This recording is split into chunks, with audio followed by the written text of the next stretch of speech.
మీ car కి best ceramic coating premier care Apexer car detailing studio for contact.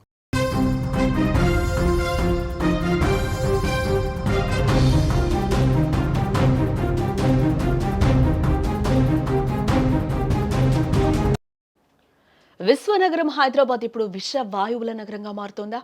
ఇన్నాళ్లు కేవలం traffic ఇబ్బందులతో సతమతమైన భాగ్యనగరం ఇప్పుడు పీల్చే గాలి కోసం కూడా యుద్ధం చేయాల్సి వస్తోందా?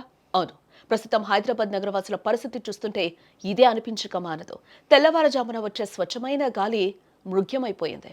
దానికి బదులుగా కంటికి కనిపించని ధూళి కణాలు ఊపిరితిత్తుల్లోకి చేరుతూ ఉన్నాయి. నిన్న మొన్నటి వరకు ఢిల్లీ లాంటి నగరాల్లోనే చూసిన ఈ సీన్ ఇప్పుడు మన భాగ్యనగరంలోనూ రిపీట్ అవుతుంది అంటే ఎవరైనా నమ్మగలరా?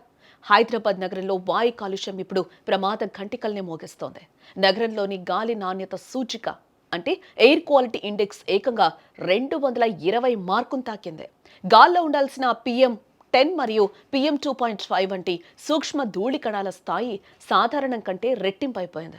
దీనివల్ల సాధారణ ప్రజలు మాత్రమే కాదు, ముఖ్యంగా చిన్న పిల్లలు మరియు వృద్ధులు శ్వాస తీసుకోవడానికి చాలా ఇబ్బందులు పడుతున్న పరిస్థితులు కనిపిస్తున్నాయి ప్రస్తుతం. ఆస్తమా మరియు ఇతర ఊపిరితిత్తుల సమస్యలున్న వారికి ఇది నరకప్రాయంగా మారుతుందని కూడా చెప్పుకోవచ్చు. నిజానికి గాలి నాణ్యత అనేది 50 లోపు ఉంటేనే అది ఆరోగ్యకరమైన గాలి. ఒకవేళ అది 100 వరకు ఉన్నా మేనేజ్ చేయొచ్చు. బట్ ఇప్పుడు అది 200 దాటిపోయిందంటే పరిస్థితి ఎంత తీవ్రంగా ఉందో మనం ఒకసారి అర్థం చేసుకోవాలి. నగరంలోని బొల్లారం, పటాన్చెరు వంటి పారిశ్రామిక ప్రాంతాలతో పాటు సాఫ్ట్వేర్ హబ్ అయిన HCU, రద్దీగా ఉండే సోమాజిగూడ మరియు జూ పార్క్ పరిసరాల్లో కాలుష్యం గరిష్ట స్థాయికి చేరిందని సెంట్రల్ పొల్యూషన్ కంట్రోల్ బోర్డు గణాంకాలు అయితే చెప్తూ ఉన్నాయి. అలాగే సనత్ నగర్, మలక్పేట్, నాచారం వంటి ఏరియాల్లో కూడా పరిస్థితి మరింత దారుణంగా మారుతోందని కూడా చెప్తూ ఉన్నారు. పారిశ్రామిక వాడల నుంచి వెలువడే పొగ, వాహనాల రద్దీ వల్లే ఈ పరిస్థితికి ప్రధాన కారణమని JNTU పర్యావరణ విభాగం అధికారులు అయితే చెప్తూ ఉన్నారు. రానున్న చలికాలంలో కాలుష్య తీవ్రత మరింత పెరిగే అవకాశం ఉందని కూడా నిపుణులు ఇప్పటికే అంచనా వేస్తూ ఉన్నారు.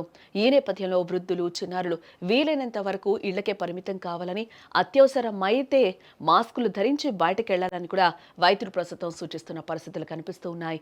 ఈ కాలుష్య కోరల నుంచి బయటపడాలంటే ప్రజలు బయటకు వచ్చేటప్పుడు తప్పనిసరిగా మాస్కులు వాడాలి. ముఖ్యంగా ఉదయాన్నే వాకింగ్కు వెళ్లేవారు కాస్త జాగ్రత్తగా ఉండటం చాలా మంచిది. అలాగే కళ్ళు మంట పుట్టడం లేదా దగ్గు వంటి సమస్యలు వస్తే వెంటనే డాక్టర్ని అయితే ఖచ్చితంగా సంప్రదించాలి. ఇళ్లలోనే ఉంటే ఎయిర్ ప్యూరిఫైర్ల వాడకం కూడా బెటర్ అని వైద్యులు సూచిస్తూ ఉన్నారు.